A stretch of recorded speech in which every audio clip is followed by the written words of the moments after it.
More US based e-learning platform. మీరు కూడా slot book చేసుకోవాలంటే ఈ నెంబర్కి కాల్ చేయండి. నమస్కారం డాక్టర్ శ్రీ రామకృష్ణ స్వామి గారు. నమస్కారం అండి. ప్రీవియస్ వీడియోలో అంటే నన్ను నేను చూసుకున్నంత ఇదిగా అనిపించిందండి, విజన్ బోర్డు గురించి మీరు మాట్లాడారు కదా. జనరల్గా ప్రతి ఒక్కరు లైఫ్లో సక్సెస్ అవ్వాలి అనుకున్నప్పుడు నేను మీ మాటల్లో నుంచి నేర్చుకున్నటువంటి విషయాలు చాలా ఉన్నాయి. అంటే నేను ఇక్కడ ఈ సీట్లో కూర్చున్నాను కాబట్టి డైరెక్ట్ మీ గురించి ఎక్కువ విషయాలు చెప్పకూడదు కాబట్టి ఆగుతున్నాను, కానీ హానెస్ట్గా చెప్పాలంటే నా ప్రాక్టికల్ లైఫ్లో జరిగినటువంటి విషయాలు చాలా ఎక్కువ ఉన్నాయి. సో అందుకే ఈరోజు మీరు నేను ఇలా కూర్చొని వీడియోస్ చేసినా కూడా ఆడియన్స్ మిమ్మల్ని నన్ను అప్రిషియేట్ చేసి ఒక నెక్స్ట్ లెవెల్కి తీసుకెళ్లారు. సింపుల్గా చెప్పాలంటే ఒక డాక్టరేట్ స్థాయికి తీసుకువెళ్ళినటువంటి కాంబినేషన్. జనరల్గా చెప్తున్నాను, చాలా నేర్చుకున్నాను సార్. విజన్ బోర్డు గురించి మీరు మాట్లాడినప్పుడు అరే మనం ఇదే కదా మన ఒరిజినల్ అని మళ్ళీ నన్ను పాత గుర్తు చేసినంత ఇదిగా అనిపించింది.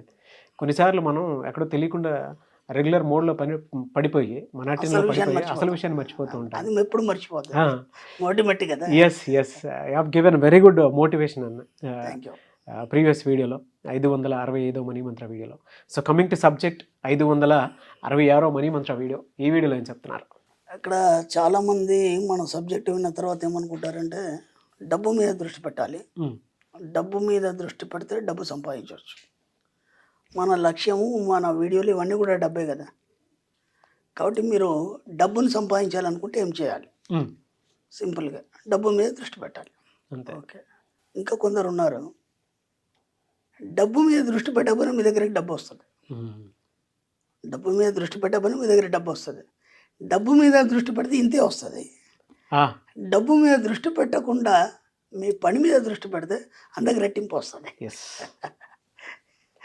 అయితే మనం ఏమనుకుంటాం అంటే డబ్బు కావాలన్నప్పుడు డబ్బు మీద దృష్టి పెట్టాలి కదా అనుకుంటాం.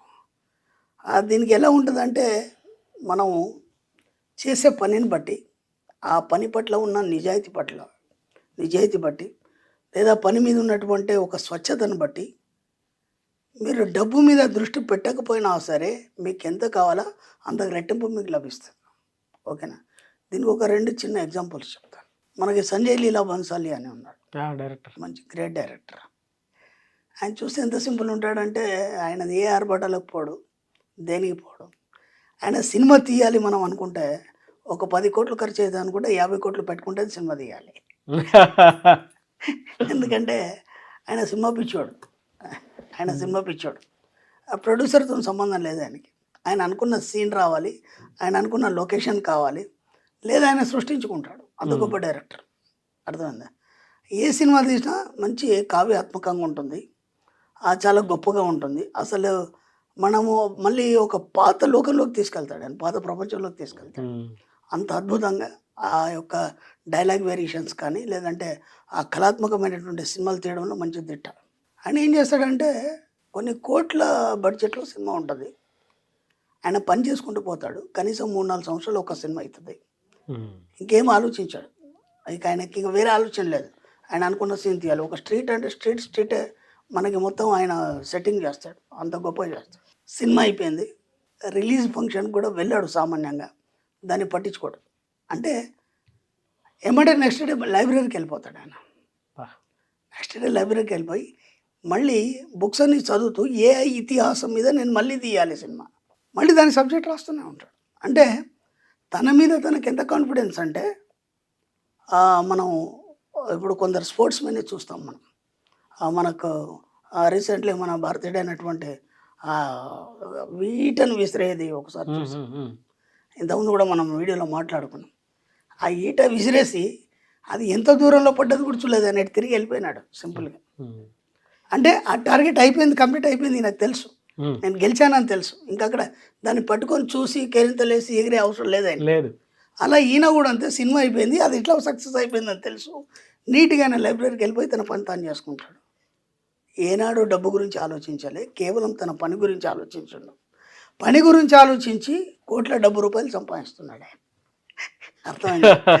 ఇప్పుడు మన కాన్సెప్ట్ ఏంటంటే ఎవరైనా సరే డబ్బు కావాలంటే డబ్బు గురించి ఆలోచించు, నీ వ్యాపారం గురించి ఆలోచించు, దాని మీద దృష్టి పెట్టు, అప్పుడు కదా అది వస్తుంది అనుకుంటాం. అవునా కదా? కానీ ఏనాడు కూడా డబ్బు గురించి ఆలోచించలేదా? కోట్ల రూపాయలు డబ్బు వచ్చిందా లేదా ఆయన జీవితంలో? వచ్చిందా లేదా? అలాగే ఇప్పుడు మనకి ఏఆర్ రెహమాన్ ఉన్నాడు, అసలు ప్రపంచాన్ని పట్టించుకోడు ఆయన. మనం ఒక చిన్న రీల్స్లో చూస్తే అంత పెద్ద మ్యూజిక్ డైరెక్టర్, ఒక ఆస్కార్ అవార్డు పొందిండు, ఒక చిన్న భజన్స్లో వెళ్ళి ఒక మామూలు ప్రేక్షకునిలా కూర్చొని దాన్ని వీక్షిస్తూ ఎంజాయ్ చేస్తున్నాడు ఆయన. అంటే నేనేమంటున్నానంటే నువ్వు ఒక మేధావిగా మారినప్పుడు, ఓకే, నువ్వు ఒక స్వచ్ఛతను పొంది ఉన్నప్పుడు, నీలో అలా ఒక రకమైనటువంటి ఒక మెల్ట్ అనే ఒక హృదయం, అంటే ప్రతిదానికి కూడా నువ్వు ఎట్లా అంటే కరిగిపోయే హృదయం, అంటే స్వచ్ఛత, ప్యూరిటీ, అది ఎప్పుడైతే ఉంటుందో ఇక నువ్వు ఈ ప్రపంచంలో దేని గురించి ఆలోచించే అవసరం లేదు. ఆటోమేటిక్గా నువ్వు కోరుకునేది నీ దగ్గరికి రావడం అనేది మొదలవుతుంది. అవును. నేను అందుకే దీని మీద ఎన్నోసార్లు చెప్పాను, డబ్బు ఊరికే రాదు, నువ్వు అఫర్మేషన్ చేస్తే రాదు, అలాగే నువ్వు ఊహిస్తే రాదు, నువ్వు మెడిటేషన్ చేస్తే రాదు. ఇవన్నీ మనం ఎందుకు చెప్తున్నామంటే వీటన్నిటి వల్ల నీ లోపల ముందు హార్ట్ ప్యూరిటీ అనేది జరగాలి. మామూలుగా చెప్తే నీకు అది అర్థం కాదు. ఇవన్నీ చేయడం వల్ల నీకు తెలియకుండా మెల్లిగా నీ యొక్క అనాహత చక్రం, హార్ట్ చక్ర అంటారు దాన్ని, అది ప్యూరిటీని పొందుతుంది. అంటే అక్కడ ఉన్నటువంటి ఏవైతే నెగిటివ్స్ ఉన్నాయో అవన్నీ బయటకు విసిరివేయబడతాయి. ఎప్పుడైతే అది ప్యూరిటీ పొందుతుందో నువ్వు చిన్నపాళ్ళ వాడి మనస్తత్వంగా మారిపోతావు. అర్థమైందా? అప్పుడు నీకేది పట్టి ఉండదు, నీ ఆట నీకు, నీ యొక్క ప్రపంచం నీకే.